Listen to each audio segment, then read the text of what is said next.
मित्रांनो, खाण्यासाठी चांगले मासे कोणते असा बरेच जण आम्हाला प्रश्न विचारतात. तर आयुर्वेदामध्ये नदीतले मासे म्हणजे वाहत्या प्रवाहातले मासे हे खाण्यासाठी उत्तम असतात.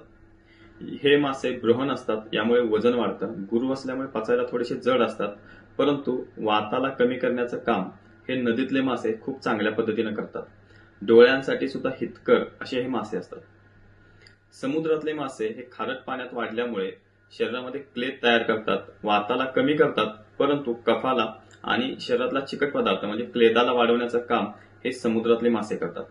विहिरीतले आणि तलाव्यातले मासे हे साठप्याच्या पाण्यातले मासे असल्यामुळे ते मासे त्या पाण्यातली घाण खातात, शेवाळ खातात. त्यामुळे ते मासे खाल्ल्यानंतर त्वचा विकार होण्याचा संभव हा जास्त प्रमाणात असतो. मासे खाण्याची विशिष्ट पद्धत आहे.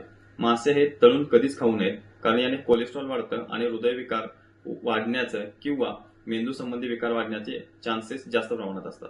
परंतु हेच मासे जर शिजवून किंवा त्याचं कालवण करून जर खाल्लं तर हे खूप चांगल्या पद्धतीनं आपल्या शरीरासाठी हितकर असतात.